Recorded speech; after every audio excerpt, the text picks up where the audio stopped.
Hello guys, ఇది వచ్చేసి మనకైతే మా కుంభమేళ డే 2 నైట్ మాత్రం చలి ఘోరం అంటే ఘోరం పెట్టింది. చాలా అంటే చలి ఉంది. మనకైతే బ్లాంకెట్స్ అని అవైతే తెచ్చుకుని మస్ట్. అలానే మేమైతే బ్రిడ్జ్ చేసి మెల్లగా అయితే నడుచుకుంటూ వెళ్ళాం. మేము ఉన్న నుంచి మనకైతే స్నానం చేసేది అరేలి ఘాట్కి ఒక 2 కిలోమీటర్స్ ఏముండే. మెల్లగా నడుచుకుంటూ అయితే పోయినాము. ఫుల్ అంటే ఫుల్ క్రౌడ్ ఉంది. చాలా అంటే పిట్టలు అయితే చూశారు కదా మీకు. మొత్తం ఆ రివర్ యమునా అని గంగ రివర్లో మొత్తం చాలా అంటే చాలా వరకు అవే ఉంటాయి. మస్తు అంటే మస్తు అనిపిస్తాయి వ్యూ పాయింట్ వచ్చేసి.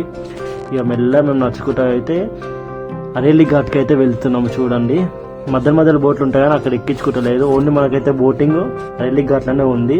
ఇప్పుడైతే మేమైతే బోట్ ఎక్కి వెళ్తున్నాము. మనకి బోటింగ్ కాస్ట్ వచ్చేసి పర్ పర్సన్కి అయితే 1K అయితే స్టార్ట్ చేస్తున్నారు. మేము వచ్చేసి బార్గెనింగ్ చేసి 6 మెంబర్స్కి కలిసి 3,500 ఒప్పించినాము.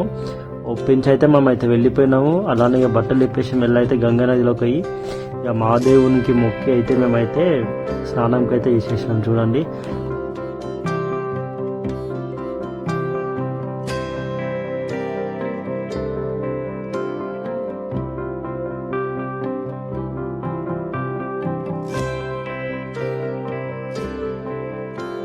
అయితే స్నానం చేసుకొని అట్లానే మనం కొన్ని గంగలో పాలు కూడా పోసినాము. దాని తర్వాత ఒక పంతులు ఉంటాడు. ఆ పంతులతో ఒక పూజ చేయించుకొని 100 రూపాయలు పెట్టాలి.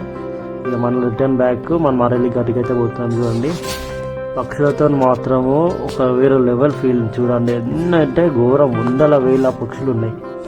దాని తర్వాత మనం అరేలి ఘాట్ వచ్చిన తర్వాత ఇక మహాదేవుని బొట్టు పెట్టుకున్నాము.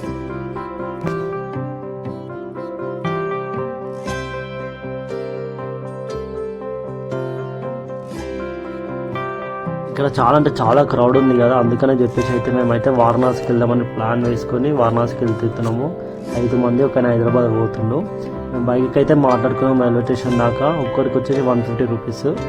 ఇక మనం మెల్లగా వెళ్ళుకుంటూ అయితే ఇక మనకు మధ్యలో అయితే ఇక మీల్స్ తిన్నాం. ఎక్సలెంట్ టేస్ట్ ఉన్నాయి. ఇక రైల్వే స్టేషన్కి అయితే మేమైతే బయట అయితే ఈవే మిషన్లో టికెట్ తీసుకొని రైల్వే స్టేషన్కి 3 గంటలకు పోయినాము. అది ట్రైన్ డిలే వల్ల 7 o'clock ట్రైన్ వచ్చింది. ఇది వచ్చేసి వారణాసి ట్రైన్ స్టేషన్. వారణాసిలో మేము 9 o'clock అయితే దిగినాం. ఫుల్ అంటే ఫుల్ క్రౌడ్ వారణాసి స్టేషన్లో. రాగ్డా నుంచి మొత్తం వారణాసి అయోధ్యకి అయితే పోతున్నారు. అయోధ్యలో అయితే ఇంకా ఘోరమైన క్రౌడ్ ఉందంట. అందుకనే మేమైతే వారణాసి వచ్చేసినాం. వారణాసి స్టేషన్ దిగంగానే మనకైతే ఒక అన్న వాళ్ళ ఫ్రెండ్ వాళ్ళ రూమ్కి అయితే తీసుకుపోయిండు. వాళ్ళు జాబ్ చేసుకుంటూ అయితే ఇక ఈ రూమ్లో అయితే ఉంటారు ఒక 6 మెంబర్స్.